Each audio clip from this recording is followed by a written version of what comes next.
Hello, welcome to Musher's Tales. So, it's early in the morning. It's about 6:15 or something like that. I don't know. Yeah, 6:15. So sunrise exactly, pretty well. A couple of minutes. I'm in a goose field. Got my chesties here. They're watching. No action yet. I don't really expect much. If I'm lucky, I'll get a passing shot. Brought the 10 gauge because I'm expecting a passing shot. I brought 4 decoys, just enough to look like a little family landed over a rise. And not a whole lot of. There was some geese around, but now it's pretty quiet. And it's my fourth outing this week, and don't have a goose yet. I emptied my gun once. Not a very good shot. They were a little bit high. And then I took a couple shots with a 10 too, and again, weren't great shots. They weren't high percentage shots, put it that way. But I took a chance. I just got to knock them down. I'm in the field. If I can knock them down, the dogs are going to get them. So I heard a couple of geese honking. Not too sure if it's geese or another guy up in another field a little bit further north. But basically, yeah, I'll be here for a couple hours until I go band some ducks.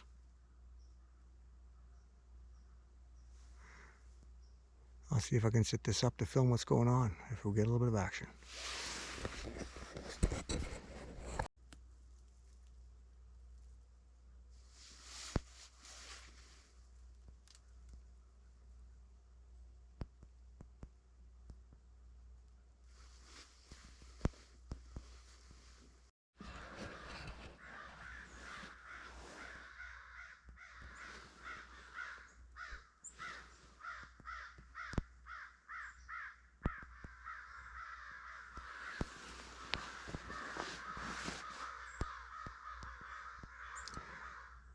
That's called a murder of crows.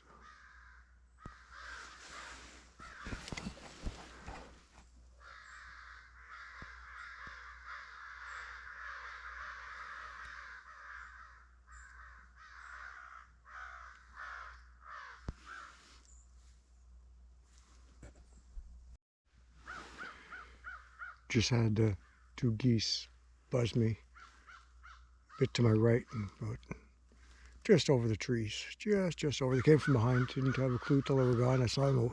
I would have had a rear shot, and I don't like rear shots because often you shoot them in the arse and nothing happens. I don't like taking a chance of wounding anything if I can avoid it. And they didn't make a peep, and the crows are raising hell, so that's hunting. But it was nice to see.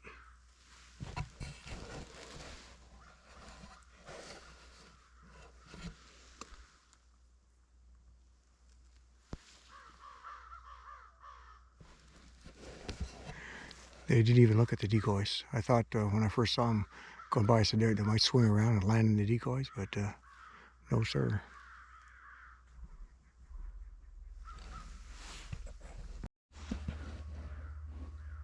Four degrees this morning, not very warm, but perfect weather. But it gets kind of cold when you're sitting around for an hour.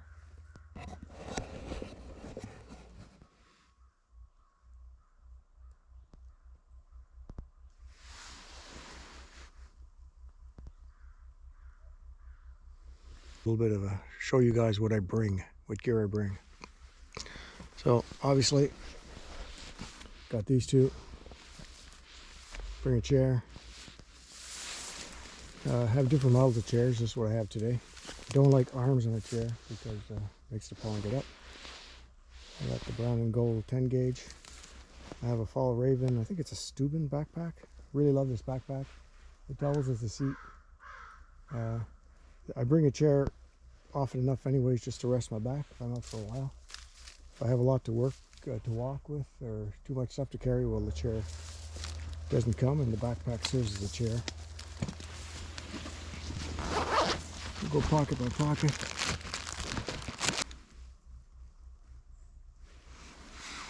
So what do I have?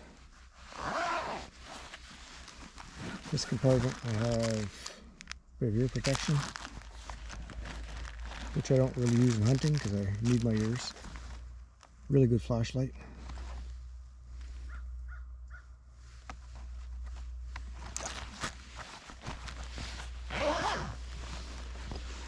Side pocket.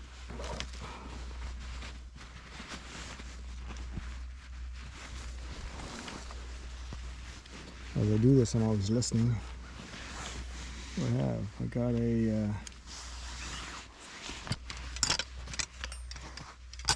pair of cutters, small silky saw, and something to hang my geese, a goose strap.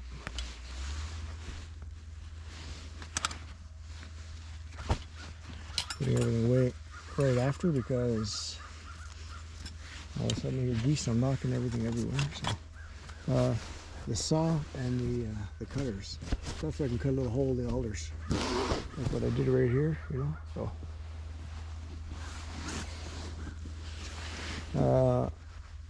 always in the morning I like an apple juice when I'm hunting. So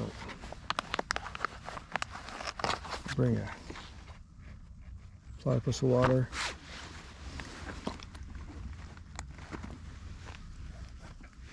With an apple juice and a granola bar. Inside the pack sack, what do I have? Small shell holder. A vest if I get chilled.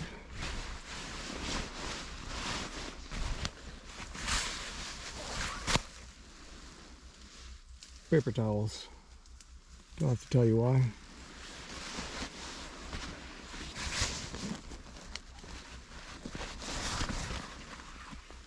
Shell belt. 10 gauge shells are heavy. 3.5 inch. What do I have in here? I have this is a toque. A little skull cap. Keep my dome, my chrome dome warm. Another buff. I actually have 2 buffs on right now because I use a buff as a face mask too. I like my neck warm, but I got 3 because I just happen to have 3. Something to tighten the choke. It should come loose. And I keep things in baggies so they stay dry. Because things get wet hunting. So this is just an piece of iron rod, and it's fairly heavy. And I bring it for when a shell jams. Buddy of mine, who you've seen in videos go camping with. He's a machinist, and he hunts a lot in mud. And years ago, I mean, we're talking like 40 years ago, he came up with this because when a gun had block, we'd just drop it down the barrel.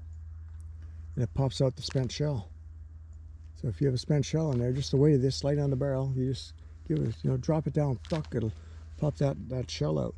And it happens often enough when you're in mud or you got your shells are carried a lot and they hunt a lot and they get that little bit of rust on the brass. So this is something I always carry, and do not use it every year. But boy, when you need it, are you ever glad you have it? Because it's the difference between having a jam gun and not hunting anymore, because you can't unjam it unless you go home and get a ramrod or something, or you just drop this down the barrel and poof. Never had it not work. Never had it not work. And when you're in the mud there, or you have a swollen shell, or the brass is a little rusty for whatever reason it jams, it's just that little thing to get it out, because good thing to have. I usually have a roll of flagging. And I'm looking at it, and right now I don't have a roll of flagging, so that's kind of a mess up. I should have a roll of flagging on me, because flagging is one of these things that all of a sudden gets real handy.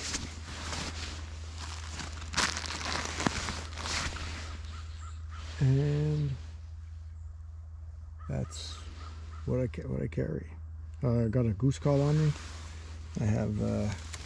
If I would have come a little earlier, I would have had another flashlight on me, a headlight, but I left it in the truck because the time I got here was I didn't need it. I could see a bit of the silhouette, so I walked in the dark. But headlight's good. Like shining ahead. This field here, this is a very berry spot. A lot of bears here. I saw a bear crap the other day, and they were in the oats. There's some oats in this field. So the bears are eating the oats. So with a light, you get to shine the eyes a little bit further so you see if anything's up close. And that's about it, yeah. That's the gear.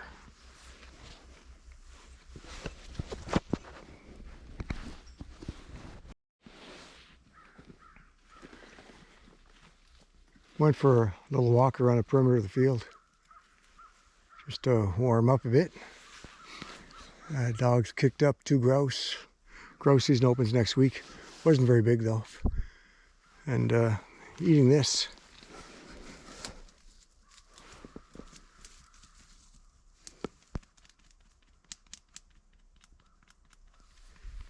Whatever these are. So see how they're dried up, eh? And there's just something else. No, it's all the same thing. So well, there's these things too. Yeah, these are the same, I think. No, I don't know. Yeah. Not very good at this plant stuff. I don't pay attention to details enough, and I don't have a memory for it. Heck of a lot of them. So, anyways. Teacher, tell me what these are, or wild yam if you're watching. What are these? Grouse seem to like them. I don't know if they're people food or not. But your input would be appreciated.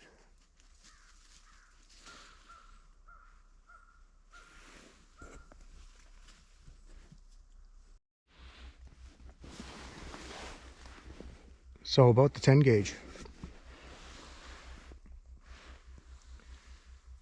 Big gun. My second 10 gauge. I bought my first when lead shot became illegal for waterfowl, so that's a while back, because I wanted more range. So I got a Browning pump and hunted that a lot, and did very well with it. And it's a very good gun. It's a great gun, but it's a pump, you know. And the thing is, it kicks like a mule. Really kicked. If I shot a lot, I'd get a bruise on my cheek and get a headache sometimes. So with a dandy gun, decided to spoil myself one time, so I got the semi, which is a good gun too. So the pump is retired because the semi's heavier by maybe 1.5 pounds, so less recoil. Quite pleased with it. I use factory chokes and no fancy chokes in 10 gauge. Once you know how to shoot it, it's kind of amazing what you can do with a 10 gauge. You'll make some shots that you'll impress yourself. The semi, kind of a funny anecdote. Gun's brand new. Hadn't even shot it yet, and I'm out hunting in a buddy in his blind, and we're just after whatever flies by, you know, ducks or geese. And he says, "Can I see your gun?" You know, so he's got the gun in his hands, and we're sitting side by side, and we're looking at the gun, and he's kind of examining it. And of course, it's all loaded and everything because we're hunting. And a hooded Merganser just goes barreling by, and he swings the gun, he takes a shot, and he just popped it. Down it fell. It was a beautiful shot. And we had a good laugh over that because he baptized the gun. Just happened to have the gun in his hands, and I didn't have his gun in my hands. So yeah, that's how it went. I have to say that the guy's a really good shot too. The thing with a 10 is once you start your swing, it's not going to stop. It's heavy, it's long, so when you have those passing shots, those high shots, that's what it's made for. You're going to get your swing, and it's going to keep on going, which is exactly what you want. Not so good for, let's say, decoy shooting or when they're in your face. because it's heavy, it's awkward. It's not really made for that. It's made for distance shots, but it's good for that. And I prefer it to a 3.5-inch 12, which I have that too. But thing with I just find the wider diameter of the 10 gives you a better pattern than with the 12. That's just personal opinion, and I'm not a gun guy or a gun nut, so I could be talking through my hat. I find I hit better with the 10 than with the 12 or 3.5. Even though it's the same amount of pellets, the same amount of shot. However, the diameter of the barrel is just a little bit different. And I seem to hit better with the 10 than I do with a 3.5-inch 12. Especially for those far shots. But then again, sometimes with the 3.5-inch 12, it's kind of amazing what you can do also. Anyways.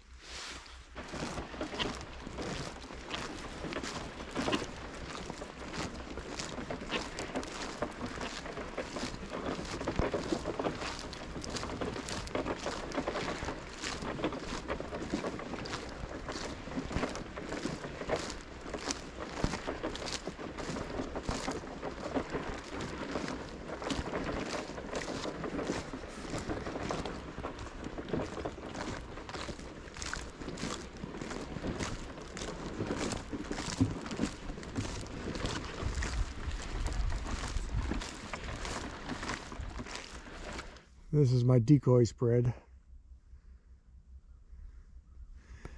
This fog's rolling in. I got to take a look around so I know where I am. It's a big field. So I use a sled.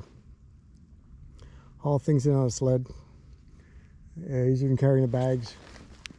Weights on the ground. When I was younger, I used to haul 2 sleds. I used to bring maybe, I don't know, 18 to 24 decoys, I guess. But the older I get, the less decoys I bring. Because it's a lot of work setting them up alone. It's a lot of work carrying them. And I'm getting old.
Yeah, believe it or not, I'm looking for a barn. Fog rolled in a bit. So, yeah, I know where I am, but it's amazing when the fog rolls in and you say, holy smoke. You know, you close your eyes and spin around 3 or 4 times, you'd have to be paying attention to where the sun is for sure.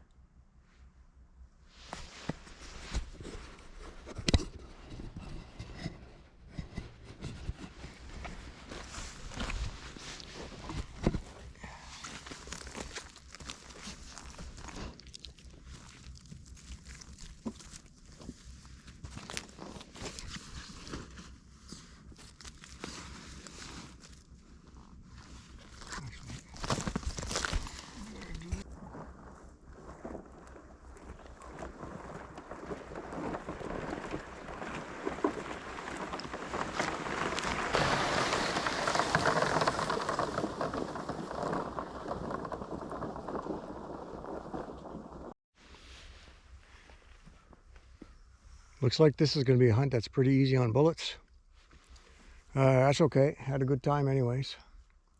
There's a lot more to hunting than shooting. Whoop, there we go. 3 ducks.